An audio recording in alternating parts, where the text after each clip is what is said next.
Hello student, कैसे हो सब लोग। मैं हूं दिनेश कुमार, आपके अपने यूट्यूब चैनल डेविड बायोकेम में स्वागत है। आज हम लोग बात करेंगे biology cell the unit of life. Chapter है बायोलॉजी एनसीईआरटी क्लास 11 का। तो उसके सारे पॉइंट हैं और ये भी पार्ट के रूप में ही आपको प्रोवाइड किए जाएंगे और जितने भी इंपॉर्टेंट पॉइंट होंगे मैं कवर अप कर दूंगा। ठीक है। और देखो, आप लोगों को क्या है, देखो जब भी वीडियो देखा करो तो लास्ट तक देखा करो, क्योंकि लास्ट तक देखने का मतलब ये होता है कि हमको शुरू से सारी चीजें हमको फिर पता होती हैं कि कौन सी चीज कहाँ पे क्या चीज बोली गई है। तो जैसा कि देखो, हम लोग मेन मेन टॉपिक और इम्पोर्टेंट पॉइंट एनसीईआरटी के ही मैं कवर अप करता हूँ, बायोलॉजी और केमिस्ट्री। देखो, और क्या है कि देखो, जैसा कि है, अच्छी चीजें, जो अच्छी चीजें होती हैं ना, वो लोग कम पसंद करते हैं। पूछो क्यों? क्योंकि मैंने देखा है कभी कभी जब यूट्यूब में खोलता हूँ तो कभी कभी देखता हूँ तो बहुत भद्दी भद्दी वीडियो आती हैं। कोई लेडीज बना दिया, कोई पता नहीं किस तरीके का क्या कर दिया। तो ऐसी वीडियो को ज्यादा हम लोग देख, कभी कभी मैं देखता हूँ मिलियन में सब्सक्राइबर होते हैं। जब खोलता हूँ उसके सब्सक्राइबर कितने हैं तो मिलियन में होते हैं, और लाइक कितने होते हैं, हजारों में लाइक होंगे, और व्यू भी मिलियन में होते हैं। तो मेरा कहने का मतलब ये है, देखो जो लोग नहीं पढ़े हैं, जो नहीं जानते इस चीज को, बायोलॉजी केमिस्ट्री और फिजिक्स, जो नीट की तैयारी नहीं कर रहे हैं, चलो ठीक है, उन वो तो नहीं देखेंगे। एक बार एक बार ओपन कर लेंगे वीडियो को और देख लेंगे, बस सोचेंगे कि मेरे काम की चीज नहीं हो, स्किप कर देते हैं, कोई बात नहीं। लेकिन जो बंदे, जो भी नीट की तैयारी कर रहे हैं, सीबीएसई बोर्ड के जो एग्जाम हैं जिनके, और जो पढ़ते हैं, जिनके काम की चीज है, कम से कम वो लोग तो देखें। आप देख लो, हमारा हमारा चैनल देख लो, खोल के देख लो, 65 सब्सक्राइबर हैं। चाहूँ तो मैं डीमोटिवेट होके बंद कर सकता हूँ, बट नहीं। मेरा क्या है, मेरा शौक है कि मैं जो भी मेन मेन पॉइंट हैं तो मैं उनको बता दूं आपको, और मैं बंद नहीं करूंगा, ऐसा भी नहीं। देखो लाइक करो, लाइक, देखो जो भी है आपको कमेंट करना है। मैं कितनी बार बोलता हूँ कि आप कमेंट करिए, जो भी आपको चीजें नया है, बायोलॉजी और केमिस्ट्री एनसीईआरटी जो भी चीजें रिलेटेड हैं, आपको कोई टॉपिक नहीं आ रहा, आप कमेंट करिए। तो मैं कितनी भी मुझे मेहनत लगे, मैं करूंगा उस पर काम, बिल्कुल 100% मैं आपको करके वो काम दूंगा। तो मेरा कहने का मतलब यही है कि आप कुछ रिस्पांस दो।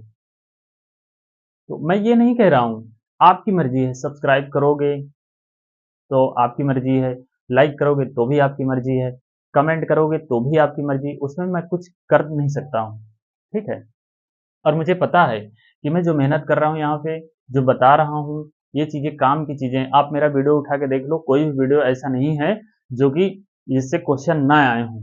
दो या तीन मैक्सिमम करके, कभी कभी तीन तीन क्वेश्चन, चार चार, मेरा वीडियो देख लो। और ज्यादा ड्यूरेशन की वीडियो भी नहीं रहती, 5 या 6, 8 या 10 मिनट की, बस इससे ज्यादा वीडियो नहीं रहती, मैंने बनाया ही नहीं। क्यों? क्योंकि यार वैसे भी आप लोग बोर हो जाते हो, घंटे 2 घंटे का लेक्चर होगा, बोर हो जाओगे। तो ऐसा नहीं किया जाता। आप लोगों को क्या है कि आप काम की चीज, जहां भी कहीं काम की चीजें मिले, हमको पढ़ लेनी चाहिए, क्योंकि आपके फ्यूचर से रिलेटेड हैं। इसके बाद तो यार आप सब लोग इतने खुद यार सक्षम हो जाओगे कि आप लोग कुछ भी कर सकते हो, कोई दिक्कत नहीं।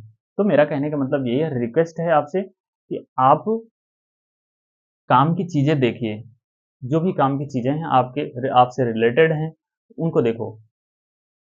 तो चलिए हम लोग बात करेंगे cell the unit of life. Chapter कौन सा? Cell the unit of life. पहला पॉइंट क्या है? एंटोनी वान लुवेनहर, ये साइंटिस्ट थे। इन्होंने सबसे पहले लिविंग सेल को देखा, डिस्क्राइब किया, और सबसे पहले उन्होंने देखा। दूसरा पॉइंट क्या है? रॉबर्ट ब्राउन 1831 में न्यूक्लियस की खोज की थी। सेल के अंदर न्यूक्लियस होता है, membrane bound, double membrane bound structure, वो ऑर्गेनेल्स होता है जिसे हम न्यूक्लियस बोलते हैं। अगला पॉइंट क्या है?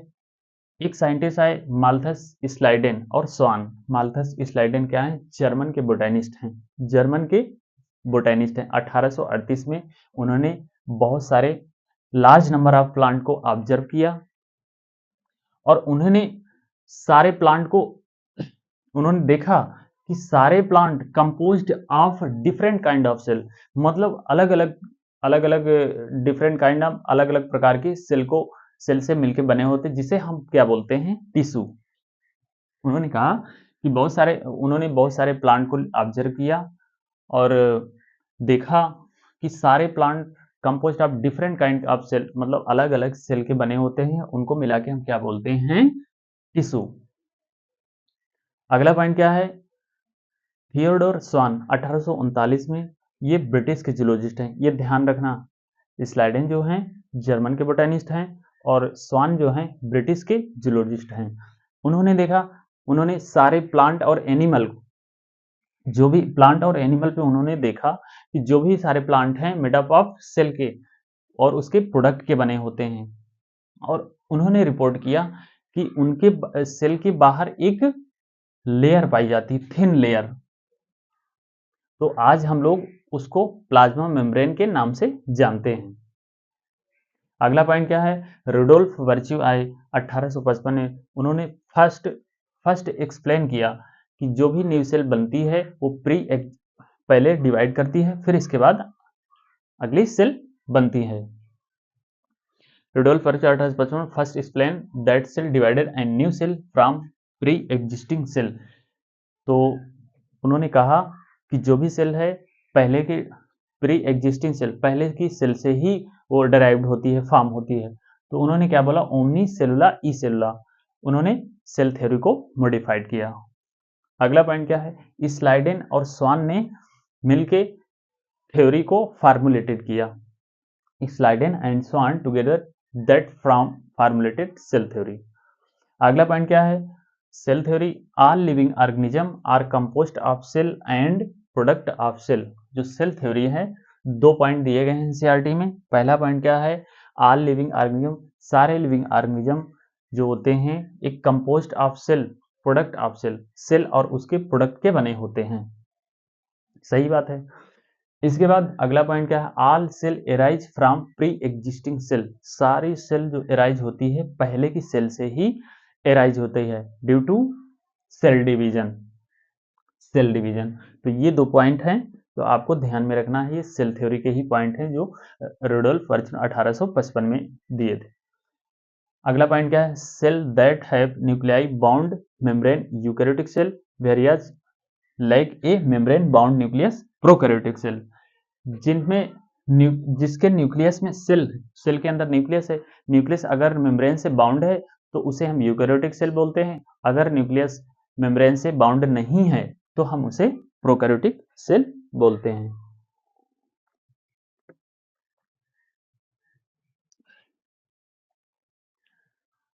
तो इतनी सारी चीजें हो गई। अगला पॉइंट क्या है, लास्ट पॉइंट क्या है, cytoplasm is the main arena of the cellular activities. ये डिक्टो लाइन है एनसीईआरटी की कि जो साइटोप्लाज्म होता है सेल के अंदर, वो मेन एरिना होता है, मेन अखाड़ा होता है। एरिना माने अखाड़ा। यहीं पे सेल की जितनी भी सारी सेलुलर एक्टिविटीज होती हैं साइटोप्लाज्म में ही होती हैं। तो इतने सारे 10 पॉइंट हैं, आपको ध्यान रखना है। और जैसे कि देखो, एग्जामिनर जब क्वेश्चन बनाता है ना, तो वो सिलेक्टेड चीज़ों से ही बनाता है, वो इधर उधर कहीं जाता नहीं है।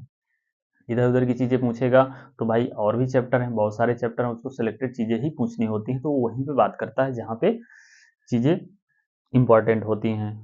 और हमारा काम क्या है कि मेन टॉपिक, इंपॉर्टेंट टॉपिक जो भी हैं एनसीईआरटी में बता दें।